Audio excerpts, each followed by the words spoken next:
Previously, Ye Tian was ambushed by an assassin that was after his life.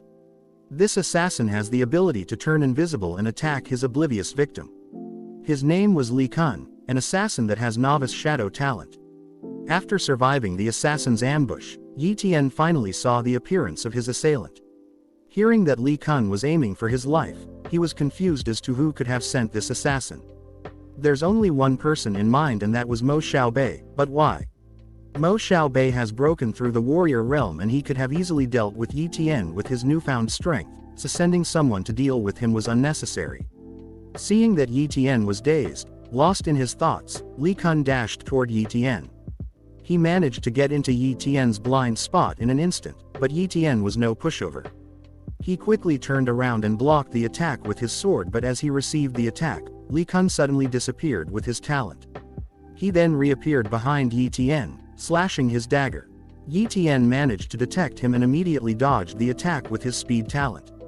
Ye Tian managed to repel him 3 times now, all while using his shadow talent. This made Li Kun frustrated, as this only shows that Ye Tian, who was an apprentice at the moment, was faster than him who was a full-fledged warrior. Likewise, Ye Tian did not give Li Kun a moment to absorb what was happening and immediately took the chance to counterattack. Using his speed talent, Ye Tian arrived in front of Li Kun in a split second. Using his sword talent, he slashed towards Li Kun, but it was dodged with his shadow talent. Li Kun hid in the shadows, waiting for the right time to attack Ye Tian. But Ye Tian found him first and slashed toward Li Kun. The attack was successful as it connected with Li Kun, but since Li Kun was an experienced assassin, he managed to dodge a fatal blow. Nevertheless, this made him reveal himself and made him vulnerable. Li Kun was confused. How did Ye Tian manage to detect him with his shadow talent when even an elite warrior can't?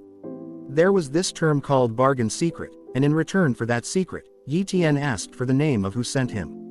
But instead of answering, Li Kun suddenly attacked Ye Tian with his skill, Shadow Blade. Ye Tian dodged the sneak attack by a hair's width. After landing safely, Ye Tian did not waste a moment and pierced Li Kun with his sword. This happened in a blink of an eye, and Li Kun was caught off guard, coupled with his previous injury. Ye Tian asked Li Kun once again for the name of the one who hired him. Li Kun, who was at death's door, acknowledged Ye Tian's strength, and with his last breath, Li Kun mouthed Mo Xiaobei's name. Hearing his name, a cold glint flashed in Ye Tian's eyes. Mo Xiaobei actually used such underhanded tricks to deal with him. Understanding his current predicament, Ye Tian needs to grow stronger and faster. He slowly reached out to Li Kun's body and activated his copycat skill. A panel appeared notifying Yi Feng that the talent, shadow talent, was successfully copied. Without a moment to waste, he merged his newfound talent with his own, right there and then. And after a moment, Ye Tian now has the talent of Li Kun, a novice shadow talent. After their fight, Ye Tian moved Li Kun's body somewhere in the forest. He buried the man as a precaution and as a respect for someone dedicated to his job. Ye Tian understood that Li Kun was only tasked to kill him, and as an assassin, he would do so even if he dies. Ye Tian understood Li Kun's side, forced to follow a predetermined life. Right there he promised himself that he will not meet the same fate and he will pave his own way. To do so, he needs strength. Not long after, Ye Tian arrived at their house. He took a bath to freshen up and wash away the smell of blood. After that, he inspected his spoils from Li Kun. There were 2 short swords, 3 gold cards with 1 million each, and 5 white cards with 100,000 each, for a total of 3.5 million. This money would most likely be the blood money for dealing with Ye Tian. There's also a book which was actually a skill book called Shadow Knife, a bronze level knife technique. For reference, based on the Manhwa, the hierarchy for the level was iron, bronze, silver, then gold. Ye Tian has previously copied Li Xingyun's knife talent, and this skill book complemented that talent. Yi Feng was delighted at this sudden find and went inside his room to practice it, but before he could even begin practicing, he noticed that his sister, Yi Yu, wasn't home yet, even though it was already late. It then occurred to him that if Mo Xiaobei sent someone to deal with him, he must have investigated his background and was aware that he has a little sister. The worst possible scenario right now was that Yi Yu was on the hit list too. Worried, Ye Tian immediately used his speed talent to look for Yi Yu. Moments later, Ye Tian arrived at a middle school in the downtown area. He landed somewhere isolated and ran without using a talent under the rain to look for any signs of Yi Yu. As he was investigating his surroundings, someone poked him from behind, demanding him to not move. With his speed talent, Ye Tian Uno reversed the situation and said, "No you." The figure quickly revealed itself and Ye Tian was shocked to know that it was actually Yi Yu.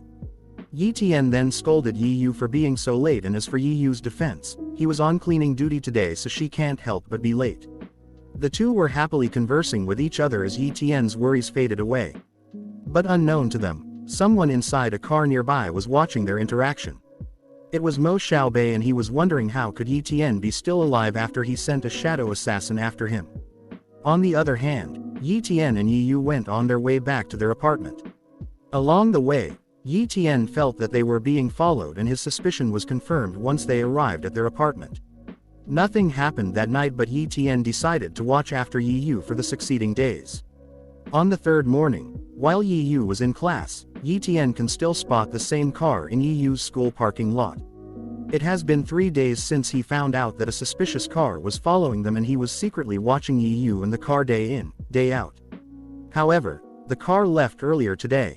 Thinking they could be heading towards their hiding spot, Ye Tian quickly followed the car with his speed talent. Moments later, the car stopped at an isolated construction site. Ye Tian thought that Mo Xiaobei could be hiding inside and the people inside the car would report to him. Ye Tian used his shadow talent to infiltrate.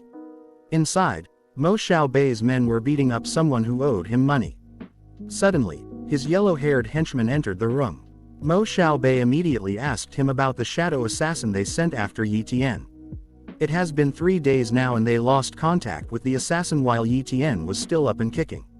He wasn't able to reach him personally, so he will contact him through someone else, his henchman proposed. Thinking about it makes Mo Xiaobei angry as he kicked the man on the floor and ends up killing him. He then asked about Ye Tian's little sister and how would he deal with her. The henchman told him about his plan of dealing with her himself when Mo Xiaobei suddenly struck the man in the stomach. Shocked, the henchman asked why, which Mo Xiaobei answered with a sinister smile that was for his incompetence. At this moment, Mo Xiaobei was now right underneath Ye Tian, who was silently watching them from above with his shadow talent. Coupled with his speed talent and his new weapon, primordial weapon, Ye Tian quickly jumped at Mo Xiaobei, who was oblivious to his presence. He then brandished his 2 short swords towards Mo Xiaobei, who just now felt his presence. But it was too late as Ye Tian separated his head from his shoulders. Blood splattered on Ye Tian's face as he revealed a sinister grin. This happened too fast and Mo Xiaobei's men only reacted when his body has finally fallen to the floor. The yellow-haired henchman noticed the skill that Ye Tian used and thought he was Li Kun, but once he saw the face of their assailant, he can't believe his eyes. He definitely did his homework, and according to the reports, Ye Tian was a lowlife with a weak talent, yet he was able to kill Mo Xiaobei, who was already a warrior, in one move. The most surprising for him was that Ye Tian has the same talent as Li Kun, whom he hired to assassinate Ye Tian. The henchman kept questioning Ye Tian, but he did not bother to mutter even a single word. Instead, he dashed quickly towards the henchman and put his 2 short swords to work again, killing him and the rest of Mo Xiaobei's men. No loose ends, as they might say. After wiping them out, Ye Tian wiped the blood off his blades with a handkerchief and left it at the crime scene. He then left the area like nothing has happened and departed the site with his speed talent. An hour later, Mo En arrived at the same location with his men. He was enraged seeing the lifeless body of his son in 2 pieces. One of his men found a handkerchief nearby and notified Mo En. As they see it, based on the evidence, the killer could have been a shadow killer as they suspect. As he was not asking why would they send an assassin after Mo Xiaobei, Mo En might already have an idea of his son's wrong deeds. As to why he didn't stop him, it could have been because they were the Mo family, one of the strongest families on the seafront base.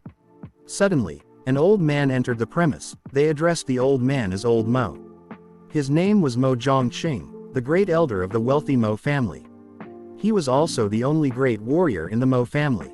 The hierarchy of levels was as follows: apprentice, warrior, elite warrior, great warrior, grandmaster, and so on. Seeing Mo Zhongqing, Mo En crawled and grieved his son's death. He was the hope of the Mo family to raise the Mo family's position in the seafront base, yet he was met with untimely demise. Mo Zhongqing was also mad at this thought.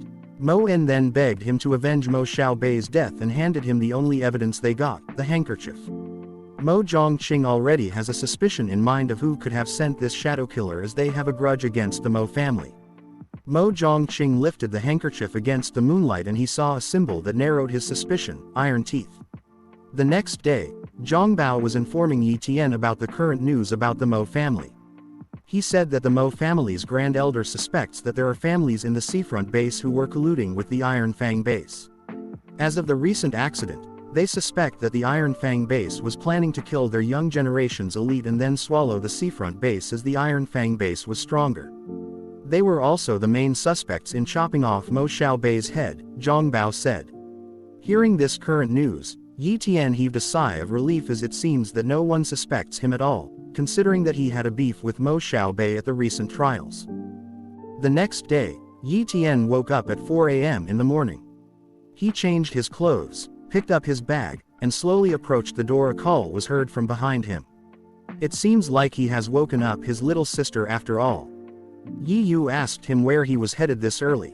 Ye Tian did not lie and said he was going to the wild zone to train and become stronger as fast as possible. She was worried for Ye Tian's safety, but Ye Tian reassured him that he will be fine. Seeing that Ye Tian was adamant about going, Yi Yu just gave him a hug before he left. Later that day, when the sun was finally up, Ye Tian arrived in a desert somewhere in the wild. The place was home to high-level monsters, and all he could do was to be safe and sneak around the outer area to hunt low-level monsters. He was still an apprentice as of now and can't afford to provoke high-level monsters, but this time around, it was his turn to become a warrior. While Ye Tian was planning his hunt, the entire place started shaking. When he looked around, he saw a towering monster in the distance.